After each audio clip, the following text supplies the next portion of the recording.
Good morning, Coach. Good morning. Last week before camp started, you said that you'd be disappointed if you didn't look sharp out there, given the things that you guys have chosen to focus on. How do you feel 1 week toward camp about the things that you guys are trying to do well? Really pleased, honestly, which is shocking to me. But, I mean, when I say really pleased, it's a back and forth. You wish that's probably a good thing to see how each side responds. We've been a little inconsistent in special teams, which was disappointing. I think we'll get that fixed and be okay. But offensively and defensively, it's been some good back and forth.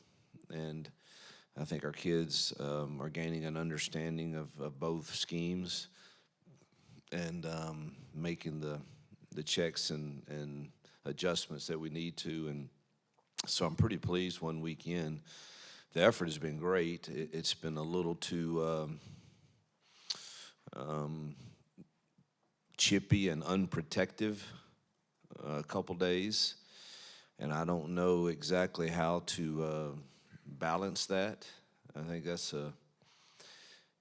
I guess you can go the route of not having a lot of contact, but I just don't know that you can win in this league without having some physical practices in camp. And it scares me to death, truthfully, because we need to stay healthy. We're not that deep at places, and so we've stressed that heavily the last 3 days of trying to practice cleaner without people on the ground. And it has gotten a little better, but we had 2 days in a row that were some really scary things when you watch the film that easily could have hurt somebody. And so I think everybody's dealing with that to a certain extent, and me just trying to figure out exactly how to approach that, particularly with 2 scrimmages coming up, and it's not the easiest thing. I don't know that I have the answer. Hugh, you talked about depth. What's it like as a head coach and an offensive guy to look at the offensive line and start to see depth in the middle and even at tackle in just a short time? Yeah, we're forming some. I tell you, he didn't get talked about a lot. Joyner's really surprised me, truthfully. He's going to be a really solid backup for us and can play all 3 in the middle. Tate is leading, and gosh, just he's practicing really, really hard, and so feel really good about those 2. And I tell you, Drake Carter's got something to him now. He's just a freshman and needs to get stronger and all of that, but he moves people, and so those 3, along with Tyler Johnson and Ronan Chambers has done some good things too at tackle. So feel like we're developing some depth there. Hugh, when you mentioned that intensity and kind of, like you said, those scary moments, was that just a little too much physicality during a play, or was it extracurricular stuff? I guess, how would you describe that? No, we hadn't had a lot of extracurricular stuff. You always have a little of that. I only remember 2 of those, and they weren't terrible, but it's in the play. It's whether it's inside run and there's, defensive line runs a twist and everybody gets tangled up, and now there's 5 guys on the ground on top of each other, or a running back is going through the hole during that drill, and that happens, and it's that far from, hitting the bottom of his leg on his ankle or somewhere. And then in one-on-ones is always a challenge to get the DBs to stay off when they're in trail position, to stay off the back of the receivers. That's kind of how Dre Lambert got his ankle. So it's most of it's been during the plays, just people getting after it and being physical, and just too many bodies on the ground. Yeah, question about the offense so far. Have you been able to get enough data on, are things flowing more smoothly this year? Has Peyton stepped up his game, just the offense in general? Pleased 1 week in. I think Peyton is gaining an understanding of my mind and Nix's mind on how we see this offense operating and what we depend upon him to fix. And he's had some really good moments where he did some things that made me go, all right, that was smart. And it's all about him understanding what the fixes are, particularly in our RPO game and in our protection game. And I think he and Hank and Holden all, and Walker has looked incredible in 7-on-7, and the game is a little fast for him right now. In the 11-on-11 world, he when he's got to think about the protections and fixing those, that's new to him a bit.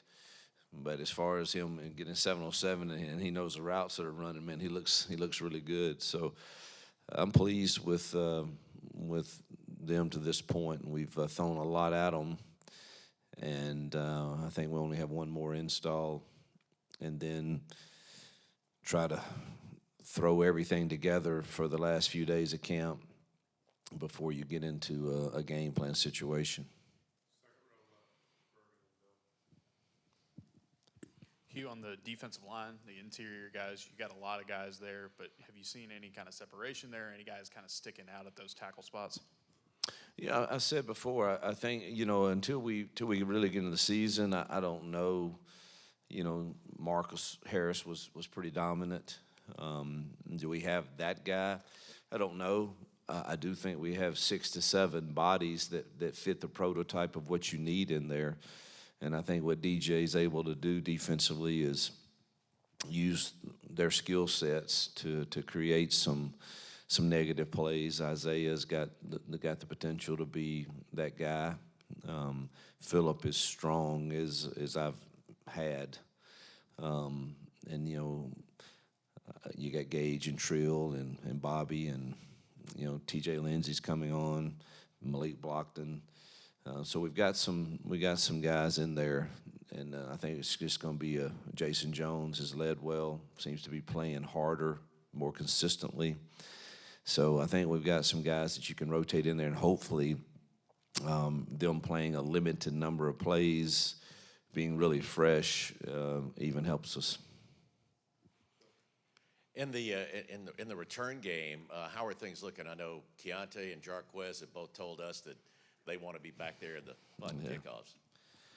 I doubt Keontae's going to return kickoffs very seriously, and probably maybe not even Jarquez. I know he wants to, but Keontae's been out with a hamstring, so we hadn't.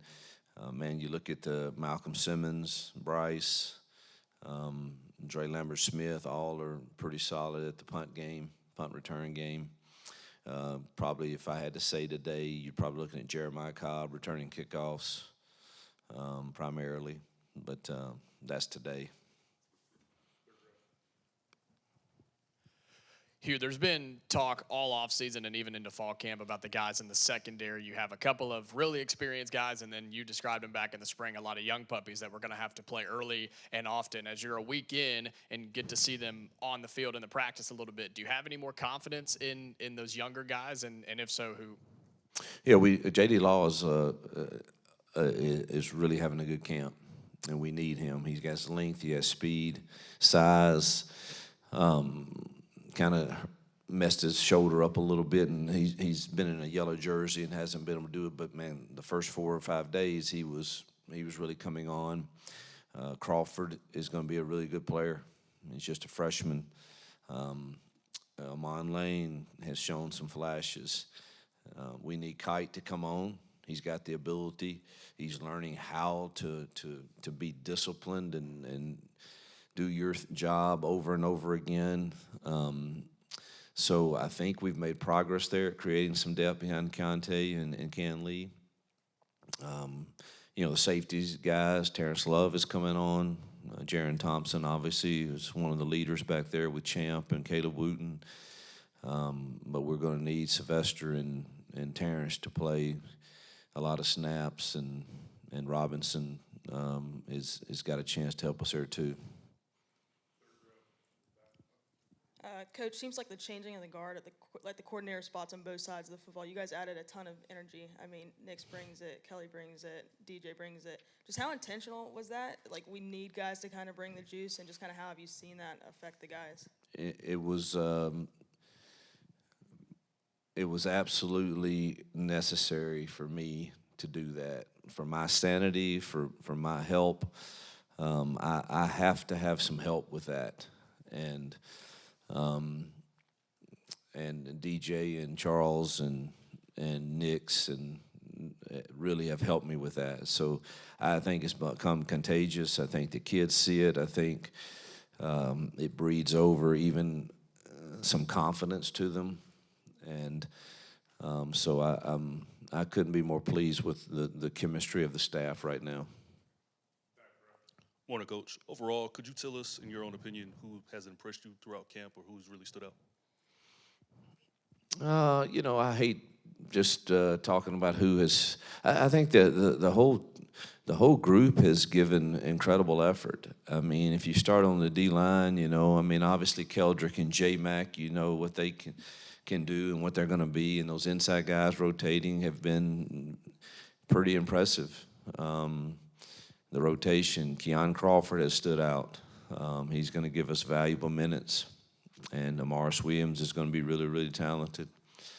So I'd say it's probably that front that stood out to me as, all right, we've got more depth there than we had last year.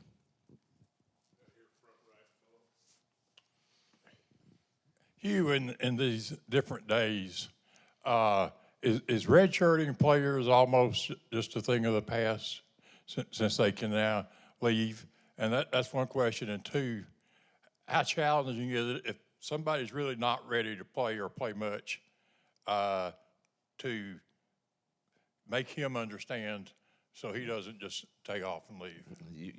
That is incredibly challenging today to explain to someone this is going to be best for you long term.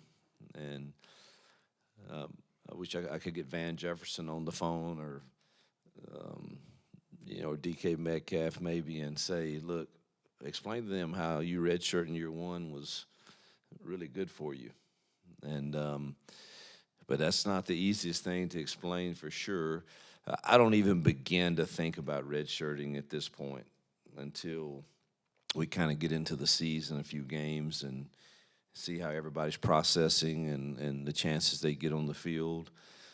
There are a few right now that I would look at that I think are going to be, even to the point of NFL players. But it's probably in their best interest if they were to give it a year. But most of the time that's hard for them to see. So that's a difficult challenge. But we'll play each individual by ear, and it's really a week-to-week deal of seeing kind of where they're at that point and where we are with a healthy roster.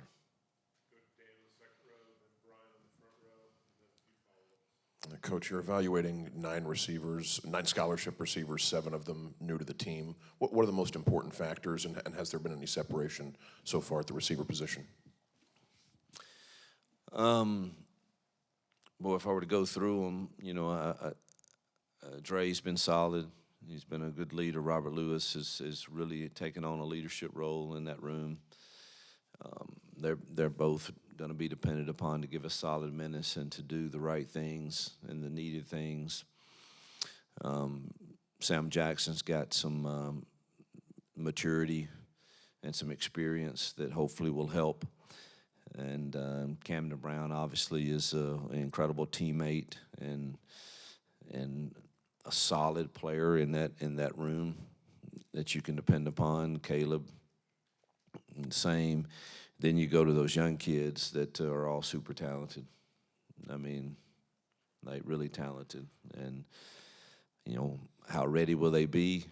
It's hard to see or to say, but I'm excited about them for sure. We tossed Malcolm a little toss sweep in the first little red zone lockout competition from the 25-yard line, and he looked like an absolute jet, and he was just untouched, and we didn't have that type of weapon last year, and he just loves the game, and he's coming on pretty fast. As is Bryce is playing faster, and Perry and Cam have the bodies right now to do that. There's a lot of things to learn. For sure, particularly the top end of the route stuff for them and how to play fast every play. And but I'm pleased with where that room is right now. Yes, Coach. What's the plan for Saturday and where you guys do some scrimmaging? I don't know. We sure need to tackle some, but then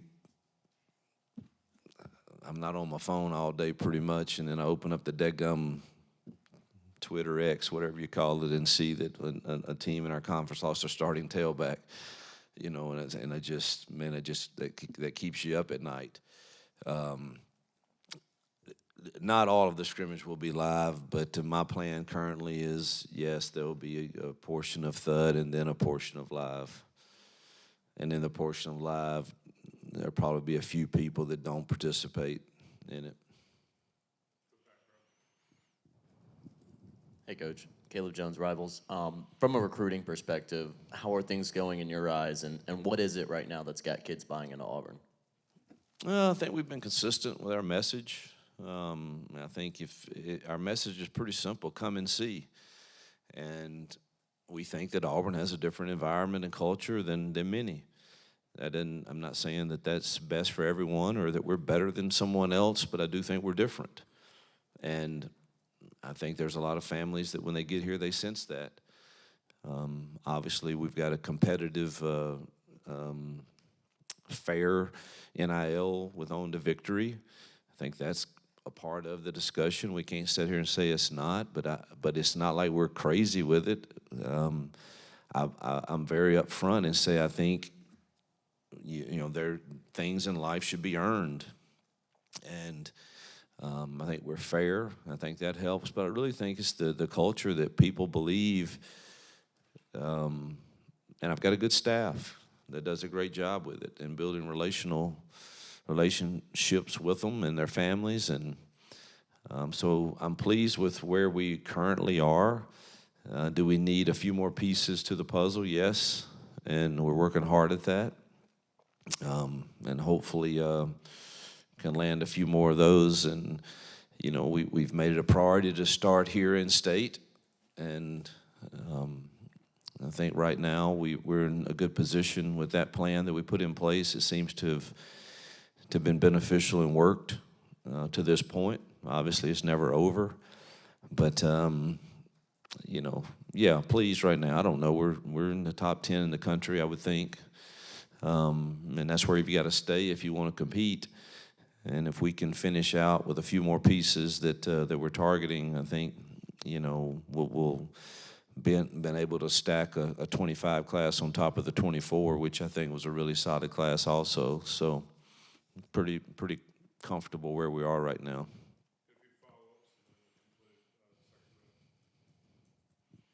Hugh, we've heard from the offensive line, some of the running backs at the running game has gone pretty well so far in camp. What's your assessment of y'all's ground attack? Do you feel like you guys have made some really good progress there? Well, I think we have a ways to go with that, truthfully.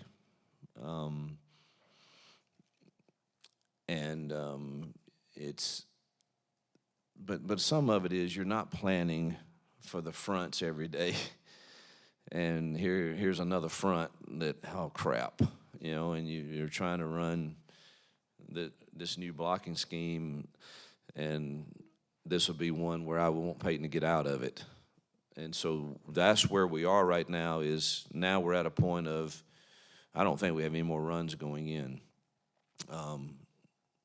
Not that we don't have others, but I consider them auxiliary runs where, all right, this week this could be good, and you put it in that week. But our base runs are now pretty much in, and now it's a matter of us getting out of it if it's not the right look, and what do you go to, and making sure our quarterbacks understand that. So it's probably some of that too, where we just ran this blocking scheme into a tight front, and it's just not going to be very beneficial. So I like our run game. We've gotten back to exactly what I'm used to from my days in the past, and I know it has answers. We just got to make sure we do a good job teaching what the answers are. Coach, can you speak on the progression from year 1 to year 2 now with you at the helm, as well as just the team's identity overall going into the season?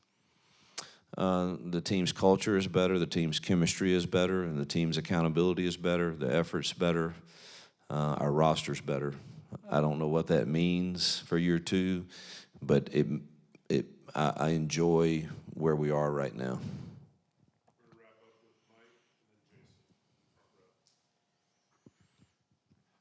Last year, midway through camp, you described Peyton Thorne as pressing. Following up on his performance this spring, do you feel like he's worked through the things that you saw last spring? And what is the biggest difference you see in him this fall camp versus last year? Yeah, I don't really want to even remember last year. I just I just think he's. I don't want to set him up for undue criticism or anything. I mean, obviously quarterbacks are going to have that if you don't have success, and they're going to get all the praise if you do have success. But I'm pleased with exactly where he is. The work we've done in the off season to understand each other has been beneficial. I can see it. I think he's very confident. And obviously, having guys that he feels like can win at the top end of the route is helpful too, to eliminate some of that hesitation that I think makes for a really, really bad decision. You rattled off a bunch of names on both sides of the ball, young guys that are talented, all this. How beneficial can they be on the special team side, and also getting them some experience, even just more than the return game, coverage teams, all those things, when you run through all those guys on both sides of the ball? Tanner thinks we're leaps and bounds better, going to be leaps and bounds better on all of our coverage teams because of that young depth. We have more guys that can run, and they're bigger and stronger, and that's what you need on some of these coverage units especially. And obviously we feel good. Alex is getting better. He's gaining weight and feeling better every day. So between he and Towns, we feel pretty good there. Feel good about Oscar. But the coverage units, you need bigger, fresher, faster bodies, and Tanner feels like we've improved that. Yep. Thank you, guys.